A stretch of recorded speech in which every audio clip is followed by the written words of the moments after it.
Don't be a jerk. It's Christmas. And Don't be if a we're talking about other jerk. great Nickelodeon holiday specials, we got to talk about one we have the two Rugrats specials, but what I love even more though, even though we're not Jewish, is the Hanukkah special though. Yeah, we're not Jewish in any way or capacity, but we love the Hanukkah special. Because it's so well told, and I'm glad that they were willing to include them in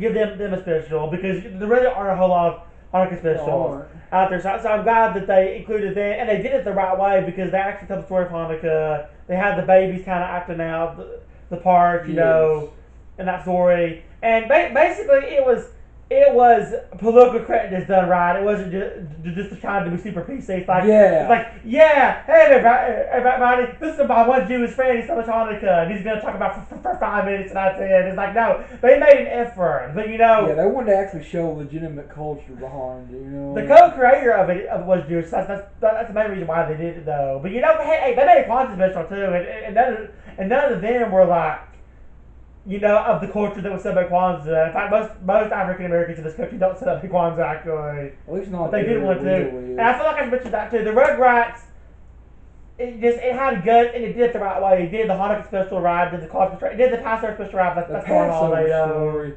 Man, I think we saw. Yes. I think we learned about Passover through Rugrats before we did do our own church. It predates Prince of Egypt by a few years too, as well. Like, that might have been the first time we ever heard of the Passover special. Yes, my first day in knowledge of Moses was Tommy. Tommy Pickles is Moses. And I think we should include. I feel like I think the only big holiday in this season that we haven't talked about is New Year's. I feel like we should mention at least one New Year's special. And I guess it'd have to be Charlie Brown New Year, really, or Happy New Year, Charlie Brown.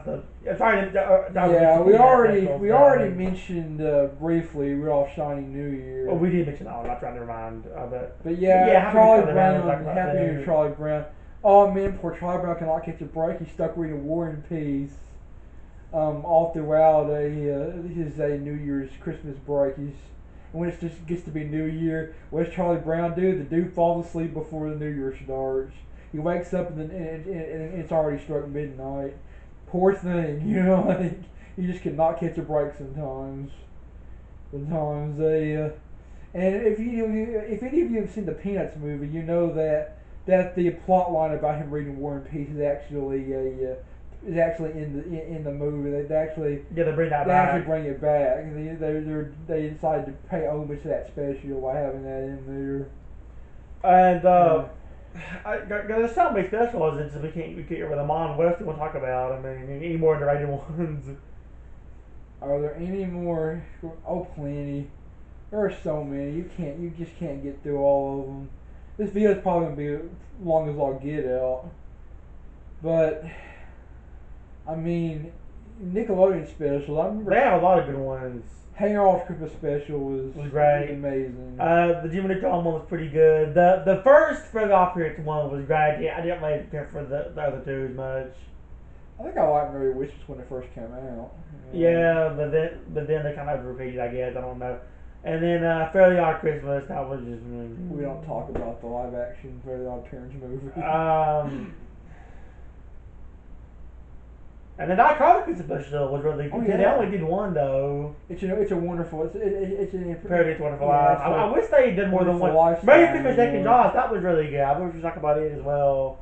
Yeah, you see, I mentioned Wonderful Life. Yeah, Wonderful Life is one of the movies that's so iconic that people have done different versions of them. Like there's a Muppets one. Interpretation of Wonderful Life, and there's the iCarly one. And it's a very better movie. It was one with the period. Yeah. Richie Rich's Christmas Wish did. I've not seen that movie in forever. Oh, I was thinking about remember the first Muppet Christmas Story? We should talk about that one. That's a good one. Yeah. And they actually had the kind of Sesame Street on there too. Yeah, I remember that. And they had that funny bit where the son becomes Fozzie for example. He's like, ah! It's like, that's funny. I guess there's so many good Christmas specials. I mean, Did we I can't cover them mention with all. The Wonderful Life, it's got that great message. There's actually two great messages. The first message is everyone has value and affects people, and they have purpose for existing. Second message is don't let your drunk uncle let you do a bank deposit. That's your second message. The way you need to learn from, like. Um,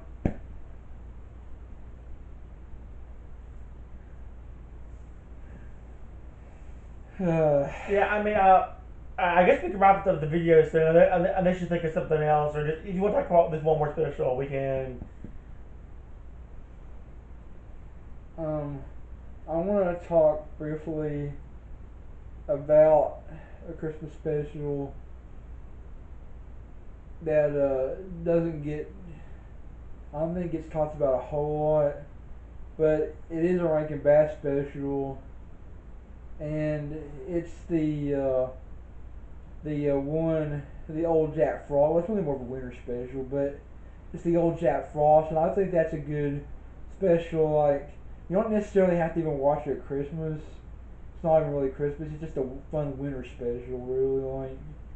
The TV channels could show it in January if they wanted to, but I don't think they will because they like to, like to put everything, winter related in the Christmas season. So that's why you don't hear, you don't hear you don't hear songs like Winter Wonderland or Sleigh Ride after January, even though it's still the winter season.